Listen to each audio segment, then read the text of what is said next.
사도신경으로 신앙 고백 드리시겠습니다.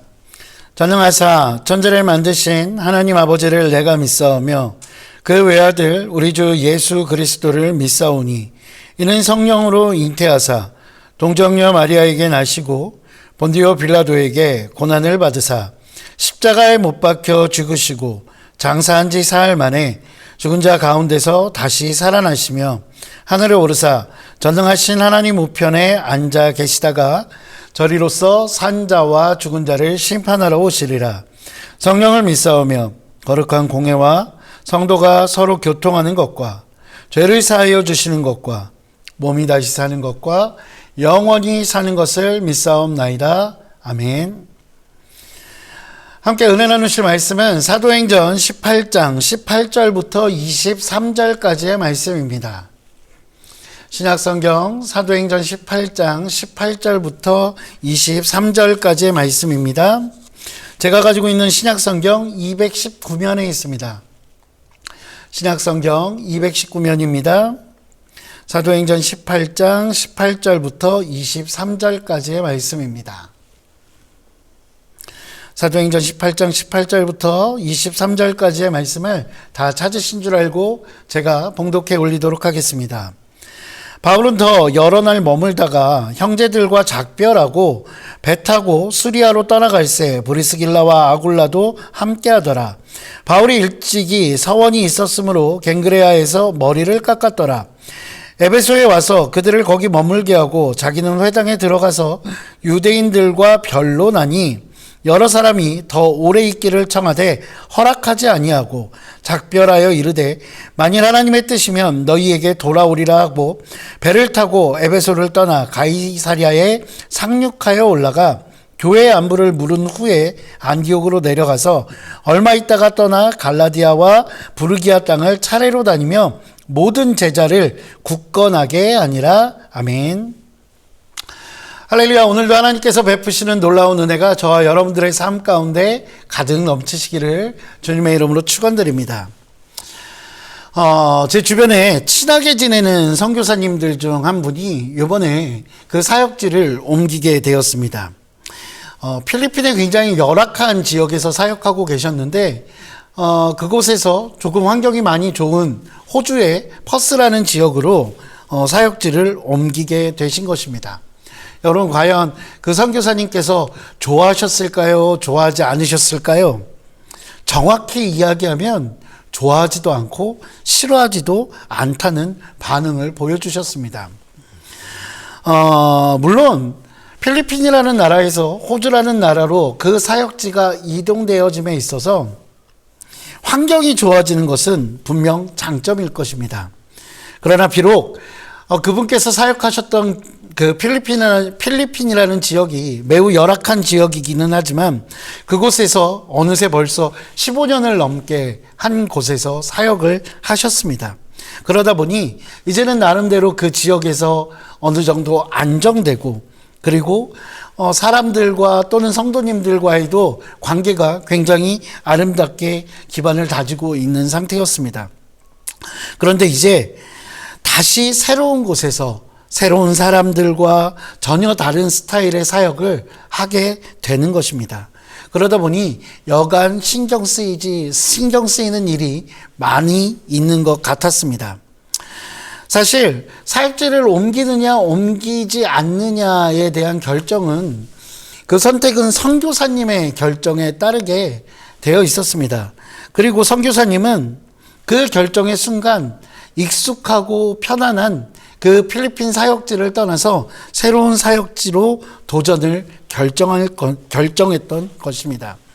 그래서 왜 그런 결정을 했냐고 물어보았습니다. 필리핀이 많이 힘들었냐고 물어보기도 하고 그 퍼스라는 지역이 훨씬 더 좋아서 간 거야?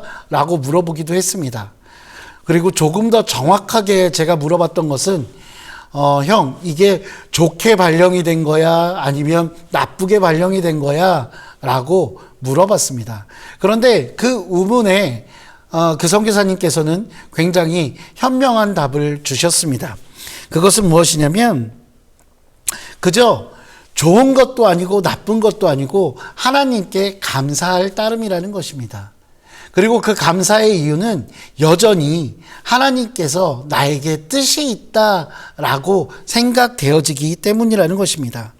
아직 자신을 향한 하나님의 뜻이 있다는 그 사실에 감사해서 그 새로운 사역지를 선택했다는 것입니다.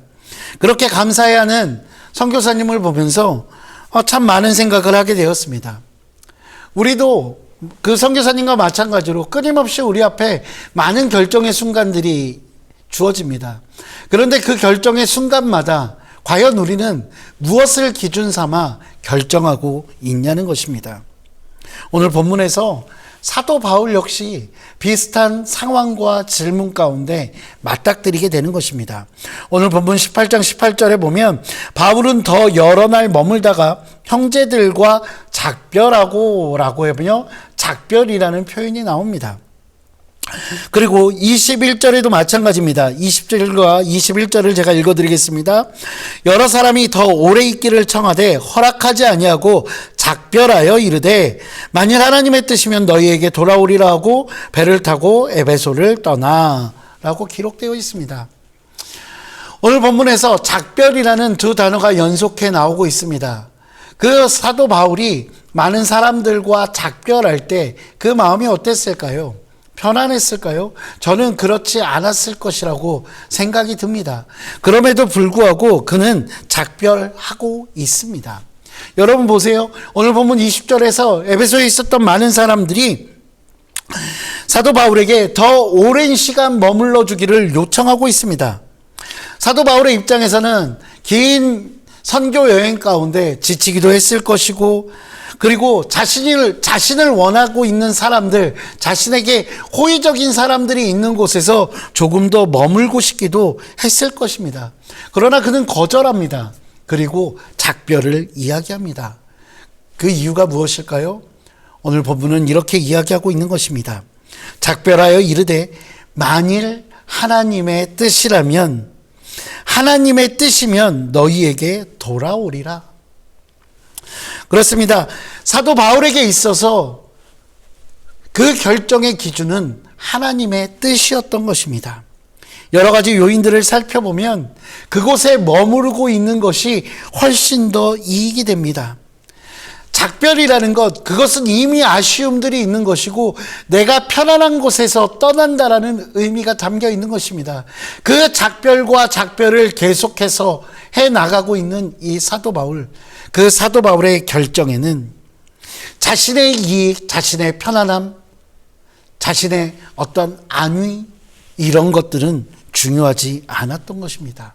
오직 하나님의 뜻만이 그의 기준이 되어가고 있는 것입니다.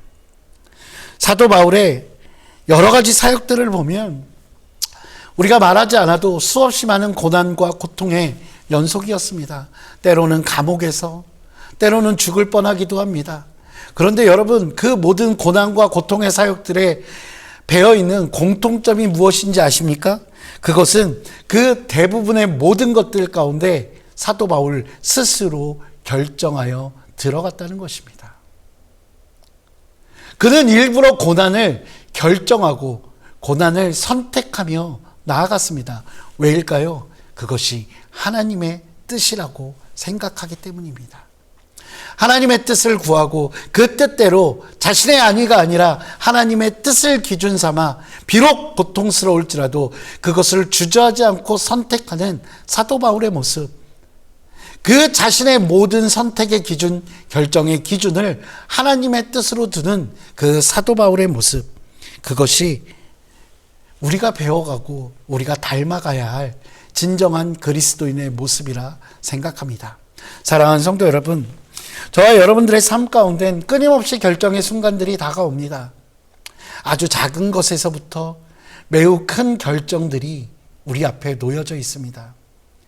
그 결정의 순간, 내 이익과 나에게 유리한 것, 그것을 가장 우선되는 기준으로 삼는 자가 아니라 하나님께서 원하시는 것은 무엇일까? 그것을 묻고, 그것을 찾고, 그것을 기준 삼아 하나님의 뜻대로 살아가시는 진정한 그리스도인 되시기를 저와 여러분들을 되시기를 주님의 이름으로 축원드립니다. 기도하시겠습니다. 사랑과 은혜가 풍성하신 아버지 하나님, 주님 감사합니다. 하나님, 우리가 이 세상 가운데 보내진 자로서 날마다 많은 것들을 결정하며 살아갑니다. 하나님, 하지만 그 결정의 순간마다 하나님은 온데간데 없고 내가 주인이 되어 나만 생각하며 나의 유익과 내가 원하는 가치들만을 바라보며 결정할 때가 있지는 않습니까? 그런 모습들이 있다면 이 시간 하나님, 우리의 모든 그런 선택들을 용서하여 주시옵고 다시는 하나님의 뜻 말고는 그 어떤 것도 기준되지 않을 수 있도록 우리의 마음을 굳건하게 붙잡아 주시옵소서. 하나님, 그것이 비록 지금 당장에 보기에는 우리에게 힘든 결정이 되고 우리에게 고난이 되는 결정일 수 있을지라도 하나님의 뜻이라면 그것으로 감사하며 결정할 수 있는 우리 귀한 믿음의 권속들 될 수 있도록 주께서 인도하여 주시옵소서. 그를 통하여 하나님과 함께 기뻐하고 하나님께 인정받는 온전한 그리스도인 될 수 있도록 주께서 인도하여 주시옵소서. 우리 주 예수 그리스도의 이름으로 기도합니다. 아멘. 하늘에 계신 우리 아버지여, 이름이 거룩히 여김을 받으시오며 나라가 임하시오며 뜻이 하늘에서 이루어진 것 같이 땅에서도 이루어지이다. 오늘 우리에게 일용할 양식을 주시옵고 우리가 우리에게 죄 지은 자를 사하여 준 것 같이 우리 죄를 사하여 주시옵고 우리를 시험에 들게 하지 마시옵고 다만 악에서 구하시옵소서. 나라와 권세와 영광이 아버지께 영원히 있사옵나이다. 아멘.